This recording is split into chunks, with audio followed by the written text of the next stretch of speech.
Toys my kids won't play with, and why. This is my ceiling, and these are the balls we didn't think would stick. In fact, here we are trying to throw others to get the original ones down. My son got this generic set of sticky balls for his birthday.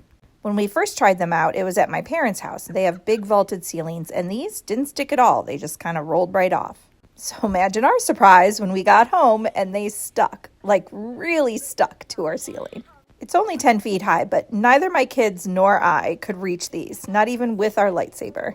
Thankfully, my husband is very tall, and he has no problem snatching these off the ceiling.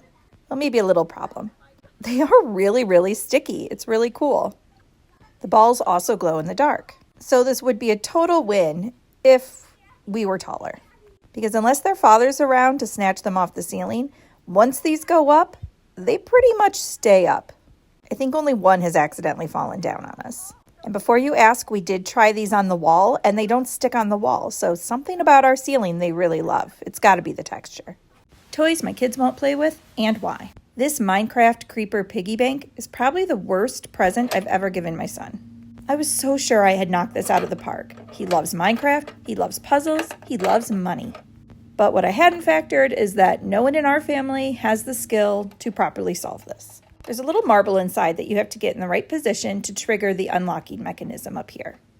Now, I'm no stranger to these types of 3D marble puzzles. We have a Perplexus, we have some other Marble Run games, so this isn't new territory. But I should have pumped the brakes when I was wrapping this, and I had my husband put a 20 inside and then jokingly see if we could just solve it, just to see. Flash forward a half hour later, and I've wrapped none of the gifts, and we are both sweating over trying to open this thing. Eventually, we laughed it off, wrapped it up, and thought, well, you know what? Our son is a lot smarter than us. I bet he can figure it out. Except he hasn't. And we've tried again and again, and we can't get it to work either. I must have recorded at least 10 minutes of video here of me struggling. Thought I had it figured out a couple times, retraced my steps. I just cannot figure out how to get it into the other end of this puzzle. So one positive, I guess, is the money in here is really secure. Toys my kids won't play with, and why. I feel like I've been waiting for this game for a long time. If you follow my page at all, you know that I'm a big Screwball Scramble fan, and this one takes things to a whole new level. The objective on this version is the same as the other, to get the marble all the way to the end, getting past the obstacles using these trigger buttons. But while the concept is the same, the execution is probably the most challenging of the three games. I mean, it's called Level Up for a reason, because you need to get the ball up before it can come down and finish. It took me a good 25 or 30 minutes to solve this the first time. From experience, I know I'll get faster. And like the original 2 Screwball Scrambles seen here, you can link them all together to make a super long course. Okay, so why don't my kids play with this? 2 reasons. The first is the same reason that they don't really play with the other versions that we have. That's because it's challenging and they like to give up when things get hard. We're working on it. The second reason is because I bought this for myself, not them. Mom's a kid at heart too. Toys my kids won't play with, and why. I actually really like playing this game, so I'm not too upset that my kids don't play with it, but let me explain a little bit about why they don't. This game is called The Flip Side. It has several different modes of play, but basically it lights up different patterns of colors and you have to twist around the ends to get it to match. I got it on sale for like $12 or $13, so I'm not too upset that they don't play with it since I do enjoy it. The reason they don't play with it is kind of a twofold problem. The first being that my kids just in general don't like games where they're up against a clock. They get stressed out, they panic, they do not perform well under pressure. But perhaps the bigger reason they don't play with this is that it is a little difficult.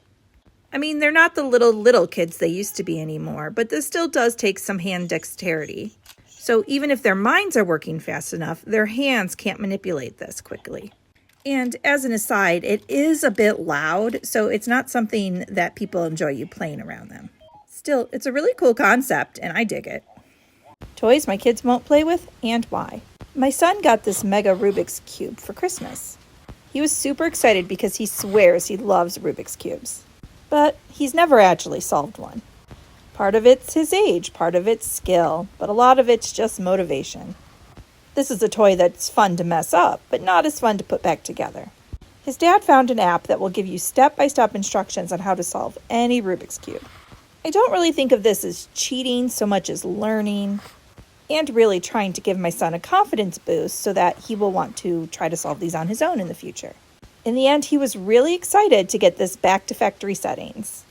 But when I brought out his other Rubik's Cube, he was less keen to get solving on that. Although my cat sure looks like he wants to try.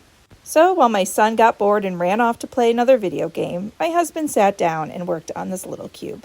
So while my son enjoys watching the speed runs on YouTube solving these, it's not a path for him.